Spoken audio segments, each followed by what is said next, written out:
I'm Aromar Revi, Director of the Indian Institute for Human Settlements and co-chair of UNSDSN. I'm going to be sharing with you today some of our experiences over the last 2.5 years in a global campaign to place cities or the urban at the heart of the 2030 Sustainable Development Goals. After a long break, because the MDGs didn't actually address the question of urbanization of cities very effectively, we have now a comprehensive goal that focuses on sustainable cities in the SDG framework that was signed off in September 2015 by all the member states of the UN, including India. This has not been an easy process, and in fact it took a considerable amount of effort and mobilization from across the global south and across the world to try and lay out the reasons why it's necessary for us to address this, apart from the obvious questions of more than half the planet now living in urban areas, and the fact that a large proportion, maybe 2/3, almost 70% of the global economy comes from urban areas and cities in specific. So if we want to understand why cities are important not only to development but to a whole range of ecological and other challenges that we are facing at the current point of time, we probably have to step back at least 100 years. So if we look at the world in 1900, at the beginning of the 20th century, what do we find? We find a global population of 1.5 billion. The urban share is only 13%. The bulk of the world at that point of time is still agrarian, is still predominantly rural. The gross world product in current terms is about $2 trillion, and the urban share is only 30%. And if you look at the dots that you see on this map, these are the most important and the largest urban centers with a population of 750,000.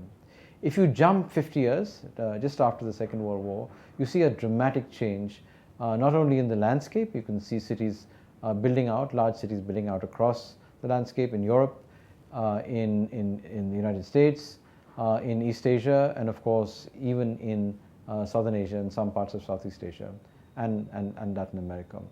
But the most important changes you see are with an urban population of about 1/3 of the world population of 2.5 billion, the gross world product jumping from 2 to 7 trillion, and the urban share of the world economy growing to about 45%. So we're now in a world in which urban areas actually produce a significant proportion of the world economic output. If you jump closer to our time, and here you can see cities, of course, through night lights because we have satellites.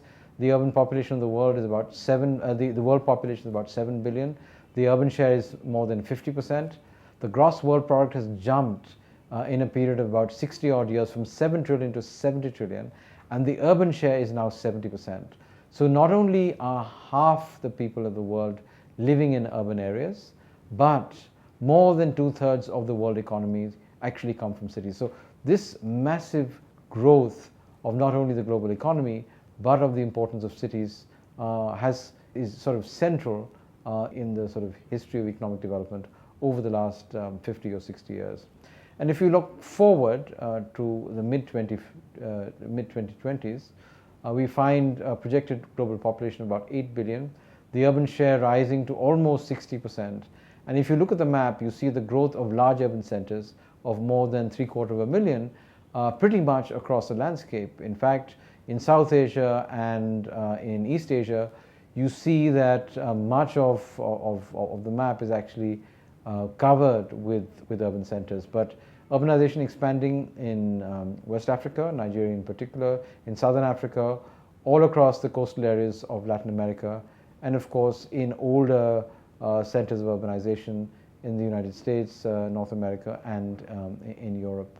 So in some senses, the world becomes not only a global urban culture in the next 10 odd years or so, but the bulk of the world economy and much of the incremental growth that we'll see will come from cities. So it's in this context that one has to view the challenge of sustainable urbanization, balancing all three pillars of sustainable development. The ecological pillar, which is of course central, because cities cannot on their own sort of sustain themselves. They need water, they need food, they need energy services, they need a whole range of ecological services to be able to survive and sustain their residents, and of course the balance with the economic and the social.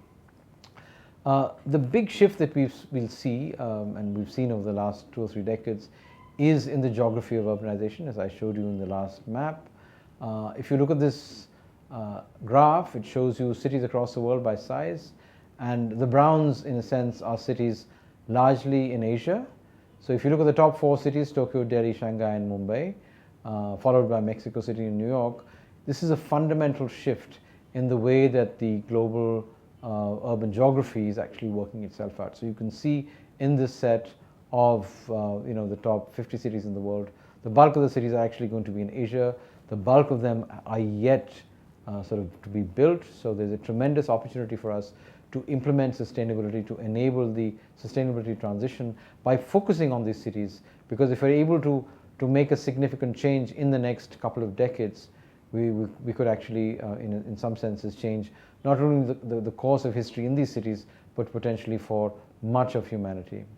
So to enable this, there was a major effort starting in 2013 that brought most of the critical players from the global urban community together. In the initial stages, it seemed like an impossible dream, a standalone urban sustainable development goal. But when we started this process, this global campaign, basically what we said is this, like the questions of dealing with global environmental change, is a 21st century idea whose time has come. There was a massive global campaign that brought together some of the most important agencies in the world, including UN Habitat, UCLG, UN SDSN, Cities Alliance, ICLEI, the World Urban Campaign, Metropolis Communitas, and of course over 200 cities, regional governments, international organizations, people's movements and universities to support this. And I think through a long period of debate and engagement within the United Nations, outside that with national governments, we landed up after a very, very intense period of engagement, of lobbying, of mobilization, with Goal 11 of the 17 SDGs. Goal 11 basically focuses on making cities and human settlements inclusive, safe, resilient, and sustainable. Now, a few things to underline here. The first thing, of course, is that we're bringing cities and human settlements together because, like I said earlier, balancing the rural and the urban, and this is very important, especially in the in the context of South Asia and some parts of sub-Saharan Africa. So we're talking not only about large urban metropolitan areas, but we're talking about the entire gamut of human settlements from smaller villages, the process of urbanization, which actually shifts populations from agrarian rural cultures into one that are much more focused on manufacturing and secondary sector, and of course, especially in the case of South Asia, on services. So we're saying that it's central for us, it's essential for us to basically enable them to become much more inclusive. That is the core challenge, because exclusionary development, especially in informal settlements, has been the hallmark of the last 20 or 30 years of urbanization across much of the world. They need to be safe for all categories of people, for children, for older people, for women, for a whole range of different communities. They need to be resilient in the face of shocks, economic, social, political, and of course ecological, including a whole range of climate-related shocks that are becoming increasingly felt across the world. And they need to bring all of the pillars of sustainability together. The challenge for us, of course, was that a critical element, which, like I showed you earlier, of productivity didn't actually make it to the final cut of the open working group. That was something that was picked up in Goal 11. So when we look at this frame, one of the big debates and the ongoing processes that are happening, especially in the run-up to Habitat 3 in October 2016, and the attempt to sort of articulate a new urban agenda, is that cities and human settlements are the locus of a new way of looking at sustainability, one that brings together multiple goals. Ending urban poverty is a critical sort of driver to dealing with global poverty. Urban food security and ending hunger and promoting sustainable agriculture is critically related to sustainable cities. Universal healthcare and education, providing universal access to water and sanitation and energy, and of course providing the opportunity for jobs and economic development, which are central to making all of this happen, are all tied to the idea of sustainable urbanization and the development of Goal 11 around sustainable cities. So what's happening at the current point of time within the larger global urban community, and of course a whole range of other institutions and processes, both at national level and with local and regional governments, is to try and see how we can bring all of these facets together and focus on implementation. In fact, in a major convening that we ran, first at Vatican City in July, and then in September, on the eve of the SDG summit, mayors from across the world, some of the leading cities from the world, came together to affirm that the way that they look at the implementation of the SDGs is integrated, that you cannot separate out access to adequate water supply and sanitation, adequate housing, dealing with energy poverty, from a whole range of other processes. So at the forefront of implementation, which is what local, national and regional governments deal with, you have cities as organizing sort of loci to enable this process to happen. But what does it actually mean, at least at global level? We have these goals, and of course we're talking now of Goal 11 on sustainable cities, and 12 other goals that actually converge, especially targets within them to enable this urban transformation, this new urban agenda that's in the process of being defined nationally, globally, and regionally. What does it actually mean in practice? That national governments across the world have signed up to a dramatic transformational development agenda. It means providing education and healthcare for all 5 billion urban residents. This is a remarkable commitment, and if we're able to deliver on this in the next 15 years, this will actually sort of change the face of not only cities, but countries in many parts of the world. It means enabling at least 1 billion people who currently live in slums and informal settlements to access secure housing and adequate services. And it of course means that we do halt the existing dynamic processes that are forcing potentially another 1 billion people from finding themselves in informal settlements in the global south over the next decade or so. Central to this process is the provision of 600 million meaningful new jobs with better working conditions. I mean, cities are the centers of economic development. The challenge, of course, is that, especially in the global south, the bulk of the new jobs and a lot of the current employment opportunities are in the informal sector. So our definition of employment, our innovation in this space is going to be critical to not only addressing questions of poverty, but actually realizing the entire SDG agenda. To make this happen, we have to build resilience and, like I said just now, address informality in a global urban economy which is 90 trillion in size. So the great opportunity, of course, is that cities are providing us a tremendous fillip in terms of creating economic opportunities in terms of employment and output. But we have to take those resources and make sure that the entitlements that the SDGs underpin are delivered in the context of the range of all the other goals. The challenge for us, of course, is that cities bring the positive and the negative together. Cities, through a process of economies of scale and economies of scope, provide tremendous opportunity for networked productivity increases, for new jobs, for the bringing together of new institutions and sort of cultural forces to address these questions. But on the other side, they do concentrate serious economic challenges and inequality.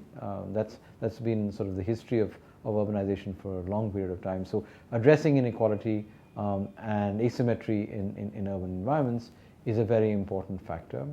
And then, because of the concentration of production and consumption in these places, which will define in some senses how the global economy will work, we have a wide range of environmental impacts, large-scale regional and local impacts, but of course now global impacts through the impact of sort of GHG emissions into the atmosphere, the debate and the process that we've seen finding a culmination, thankfully, in Paris in December 2015 around climate change.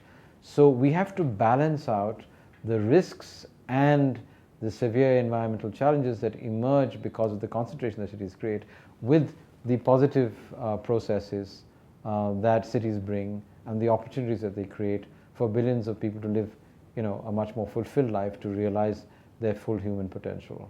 The challenge for us as educators, and in a conference that's trying to look at education for the SDGs, is to reorient our systems of knowledge creation and education to not only create new knowledge that speaks to making these things possible, but to educate both a new generation and a current generation of practitioners and adults who've lived in a world which in some senses pushes back or sort of contests with this view of sustainability and development. This is not going to be an easy task. In a country like India, for example, we have very limited capacities both within the urban sector and certainly in the urban education sector. So we have to both expand capacities within educational institutions. We have to, in a sense, design new curricula and new ways of teaching and learning, which actually bring into bear in the curriculum a whole range of experiences and innovations from practice, so that we can enable this process to build out and scale in less than 15 years. So implementation is going to be a significant challenge for us. The framework, which is centered only on the nation state and is top down, will almost certainly fail.